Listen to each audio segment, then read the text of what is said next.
Furrow ಏನು ಮಾಡ್ತಾನೆ ಗೊತ್ತಾ, ಈ ಮೋಶೆ ಹೋಗಿ ಫರೋ ಕೇಳ್ತಾನೆ, ದೇವ್ರ ಮಕ್ಕಳನ್ನ ನೀನು ಬಿಡಬೇಕು, ದೇವ್ರು ಅವ್ರನ್ನ ಬಿಡ ಅಂತ ಹೇಳ್ತಾನ, ನೀನು ಹೇಳಂದ್ರೆ ಯಾರು ಹೇಳಾರ ಅಂತೇಳಿ ಯೆಹೋವ ದೇವ್ರು ಹೇಳತ್ತಾನೆ.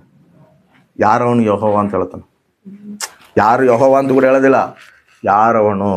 ನೋಡ್ರಿ ಅದನ್ನ 5ನೇ ಅಧ್ಯಾಯ 2ನೇ ವಚನ 1ನೇ ವಚನದಿಂದ ಹೋದ್ರಿ ಸ್ವಲ್ಪ ಕ್ಲಾರಿಟಿ ಬರ್ತದೆ. ಬಳಿಕ ಮೋಶೆ ಆರೋನು ಫರೋಹನ ಸನ್ನಿಧಿಗೆ ಹೋಗಿ, ಇಸ್ರಾಯೇಲ ದೇವರಾದ ಯೆಹೋವನು ನನ್ನ ಜನರು ನನಗಾಗಿ ಅರಣ್ಯದೊಳಗೆ ಜಾತ್ರೆ ನಡೆಸುವಂತೆ ಅವರಿಗೆ ಅಪ್ಪಣೆ ಕೊಡಬೇಕು ಎಂದು ಹೇಳಿದ್ದಾನೆ ಅಂದರು. ಅದಕ್ಕೆ ಫರೋಹನು, ಯೆಹೋವನೆಂಬವನು ಯಾರು? ಯೆಹೋವನೆಂಬವನು ಯಾರು? ನಾನು ಅವನ ಮಾತನ್ನು ಕೇಳಿ ಇಸ್ರಾಯೇಲರನ್ನು ಹೋಗಗಡಿಸುವುದೇಕೆ?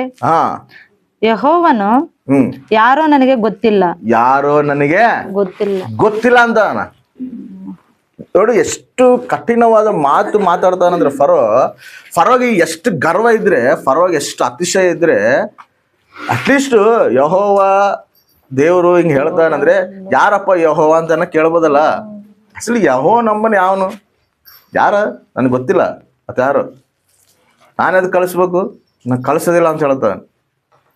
ಅಂತಿರ್ತಾರ, ನಾವು ಕಳ್ಸೋದಿಲ್ಲ, ನೀವು ಹೋಗ್ಬಾರ್ದು, ನೀವು ಮಾಡಬಾರ್ದು.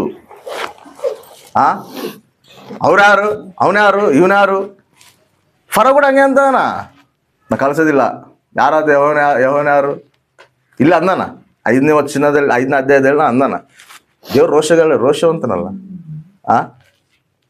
ಆತ ರೋಷಗಳಿಗಿನ ದೇವರಲ್ಲ. ನಾನು ಯಾರು ಗೊತ್ತಿಲ್ಲ ನಿನಗೆ, ತಿಳಿಸ್ತೀನಿ ನಾನು ಏನು ಮಾಡ್ತಾನೆ ಗೊತ್ತಾ? ನೋಡ್ರಿ 9ನೇ ಅಧ್ಯಾಯದಲ್ಲಿ 9ನೇ ಅಧ್ಯಾಯ 25ನೇ ವಚನ, ಹಾಗೇನು ತೆಗುಳುಗಳು ತರಿಸ್ತಾನ. ಆ ಕಲ್ಲಿನ ಮಳೆ ಐಗುಪ್ತ ದೇಶದ ಎಲ್ಲ ಕಡೆಯಲ್ಲಿ ಮನುಷ್ಯರನ್ನು, ಪಶುಗಳನ್ನು, ಬಯಲಿನಲ್ಲಿದ್ದ ಎಲ್ಲವನ್ನು ನಷ್ಟಪಡಿಸಿತು. ಆ ಕಲ್ಲಿನ ಮಳೆಯಿಂದ ಹೊಲಗಳಿದ್ದ ಎಲ್ಲ ಪೈರುಗಳು ಹಾಳಾದವು. ಎಲ್ಲ ಪೈರುಗಳೆಲ್ಲ ಹಾಳಾಗವ. ಅಡವಿಯಲ್ಲಿದ್ದ ಮರಗಳು ಮುರಿದು ಹೋದವು. ಇಸ್ರೇಲರು ಇದ್ದ ಗೋಷೆನ್ ಸೀಮೆಯಲ್ಲಿ ಮಾತ್ರ ಕಲ್ಲಿನ ಮಳೆ ಬೀಳಲಿಲ್ಲ. ಆಮೇಲೆ ಐಗುಪ್ತ ದೇಶದಲ್ಲೆಲ್ಲ ಕರು ಬಂದತೆ. ಐಗುಪ್ತ ದೇಶದಲ್ಲೆಲ್ಲ ಮಳೆ ಬಂದೈತೆ. ಎಂತ ಮಳೆ ಅಂದ್ರೆ ಈ ಆನೆಕಾಳು ಮಳೆ ಬರಕತ್ತವ.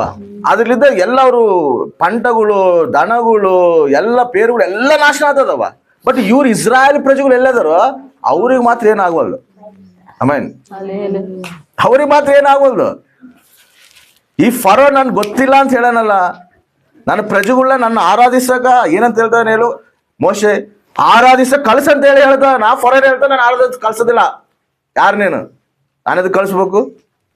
ಅರೇ, ನೀನು ಬಾನಿಸೋದ್ರೆ ಇಟ್ಕೊಂಡಿರ್ಬೋದು, 400 ವರ್ಷ 405 ವರ್ಷ ಇನ್ನತ್ರ ಇರ್ಬೋದು, ಆದ್ರೆ ಅವ್ರು ನನ್ನ ಸೊತ್ತು. ಆಮೇನ್. ನಾನು ರಕ್ತಲ್ಲಿದ್ದ ಕೊಂಡ್ಕೊಂಡ್ರೆ ನನ್ನ ಸೊತ್ತು. ನನ್ನ ಮಕ್ಕಳು ನೀನ್ ಹೆಂಗ್ ಕಳ್ಸೋದಿಲ್ಲ ಆರಾಧಿಸ್ತಾರಕ? ಹೆಂಗ ನನ್ನ ಮಕ್ಕಳು ಬಿಡೋದಿಲ್ಲ ಅಂದ್ರೆ ನನಗೆ ಯಾರು ಗೊತ್ತಿಲ್ಲ ಅಂತ ಅವಾಗ ದೇವ್ರೇನ್ ಮಾಡ್ತಾನೆ ನೋಡ್ರಿ 27ನೇ.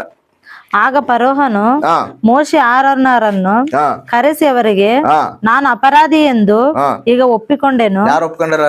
ಫರೋ ಒಪ್ಕೊಂತಾರ. ಏನಂತ? ನಾನು ಅಪರಾಧಯ. ಯೆಹೋವನು ನ್ಯಾಯವಂತನು. ಅವಾಗ ಏನಂತಾನ ಯೆಹೋವನು? ಯಾರೋ ಗೊತ್ತಿಲ್ಲ. ಇವಾಗ ಏನಂತ? ನ್ಯಾಯವಂತನು. ಯೆಹೋವನು ನ್ಯಾಯವಂತನು, ನಾನೇ ಕೆಟ್ಟೋನು, ನಾನೇ ಅಪರಾಧಿ ಅಂತ ಒಪ್ಕೊಂತಾನ, ನಾನೇ ಕೆಟ್ಟೋನು ಅಂತ ಒಪ್ಕೊಂತಾನ. ನಾನು ಮಾತ್ರ ಅಲ್ಲ, ನನ್ನ ಜನರು ಕೂಡ ದೋಷಿಗಳು ಅಂತ ಹೇಳ್ತಾನ. ಆಮೇನ್, ಹಲ್ಲೆಲೂಯಾ. ನೋಡಿ ಹೆಂಗ್ ತರ್ಸಾನ ದೇವ್ರು. ಫಸ್ಟ್ ಏನೋ ಗೊತ್ತಿಲ್ಲ ಅಂದ, ಯಾರು? ನಾನು ಕಳ್ಸೋದಿಲ್ಲ ಅಂತ ಹೇಳ್ದ. ಇವಾಗ ಏನ್ ಮಾಡ್ತಾನ ಹೇಳು ಫರೋನ ದೇವ್ರು? ನಾನೇ ಅಪರಾಧಯ್ಯ, ನೀನು ನ್ಯಾಯವಂತನು. ಆಮೇನ್. ನೋಡ್ರಿ ಎಲ್ಲಿಗೆ ತರ್ಸ ನೋಡು ದೇವ್ರು. ಏನ್ ಮಾಡ್ತಾನೆ ಹೇಳು? ಮೊರೆ ಹೋಗ್ಯಾರ ಇವ್ರು, ಮೊರೆ ಏನೋ ಹೋಗ್ಯಾರ. ಮೊರೆ ಹೋಗಿ ನಮ್ಮ ಮೊರೆ ಕೇಳವಲ್ರಲ್ಲ ಅಂತೇಳಿ ಇವ್ರು ಅನ್ಕಂತಾನ. ದೇವ್ರ ನನ್ ಮೊರೆ ಕೇಳವಲ್ಲ ಅನ್ಕಂತ. ದೇವ್ರ ಏನ್ ಮಾಡ್ತಾನೆ ಹೇಳು? ಕೇಳೋಣ. ಕೇಳಿ ಅವ್ರ ಮಧ್ಯದಲ್ಲಿ ಬಂದು ಆತೇನ್ ಮಾಡ್ತಾನೆ ಗೊತ್ತಾ? ಶತ್ರುದಲ್ಲಿ ಯುದ್ಧ ಮಾಡ್ತಾನ. ಆಮೇನ್. ಅದು ಗೊತ್ತಾಗಲ್ದು.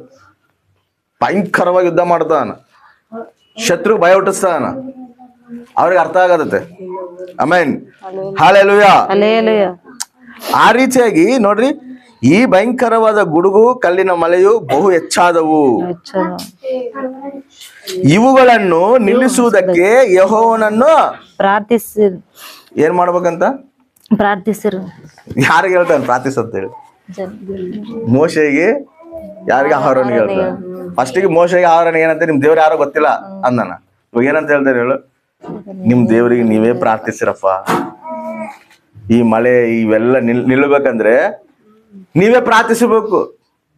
ಮೊದಲದಾಗಿ ಏನ್ ಮಾಡೋಣ, ನಿನ್ನ ದೇವ್ರು ನ್ಯಾಯವಂತನಂತ ಹೇಳಿ ಗುರ್ತಿಸೋಣ, ನಿನ್ನ ದೇವ್ರ ಶಕ್ತಿವಂತನಂತ ಹೇಳಿ ಗುರ್ತಿಸೋಣ. ಇವಾಗ ಏನ್ ಮಾಡ್ತಾನೆ ಗೊತ್ತಾ? ಈ ಮಳೆ ಇವೆಲ್ಲ ನಿಂದಿರ್ಬೇಕಂದ್ರೆ ನಾವೆಲ್ಲ ಪೂಜೆ ಮಾಡಿವಿ, ನಾವು ಕೂಡ ಎಲ್ಲ ದೇವತೆಗಳು ಆರಾಧಿಸ್ತೀವಿ, ನಿಂದ್ರವಲ್ದು, ನಾಶ ಆಗದೆಲ್ಲ. ಅಂದ್ರೆ ಪ್ರಕೃತಿ ಕೂಡ ಶಾಸಿಸಿದ ದೇವ್ರು ನಿನ್ನ ದೇವ್ರ ಅಂತ ಹೇಳ್ತಾನೆ. ಆಮೇನ್. ಸೃಷ್ಟಿಕರ್ತ ನಿನ್ ದೇವ್ರೇ, ನಾವು ಆರಾಧಿಸ್ತಾ ಇದೀವಿ, ನಾವು ಮಾಡ್ತಾ ಇದೀವಿ, ಆದ್ರೆ ಎಲ್ಲಿ ಕೂಡ ನಿಂತ್ಕೋಲ್ದು. ದಿನ ದಿನ ದಿನ ದಿನ ನಾಶನ ಆಗತ್ತೆ.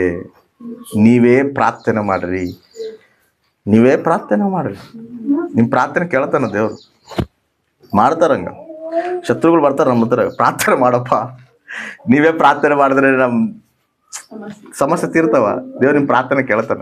ನಾವು ಮಾಡ್ತಾ ಇದೀವಿ, ಯಾವ್ದಕ್ಕದು ಮಾಡ್ತಾರ. ರೋಷಗಳಿಗಿನ ದೇವ್ರು. ಆಮೇನ್. ಶತ್ರು ಎಂತ ಶತ್ರು ಆಗಿರ್ಲಿ ತಿಳಿಸ್ತಾನ ದೇವ್ರು. ಅದೇ ಮಾಡ್ತಿರೋದಿಲ್ಲ. ಅದಕ್ಕೆ ಹೇಳ್ತಾನ, ನಾ ಫರೋತಲ್ಲಿ ಹೆಂಗ್ ಹೋಗಿದ್ದೇವಾ, ನನಗೆ ಮೊದಲೇ ಭಯ ಆಗತ್ತೆ ಫರೋತಲ್ಲಿ ಹೋಗಕ.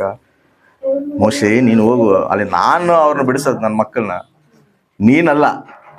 ಆಮೇನ್. ಹಲ್ಲೆಲೂಯಾ.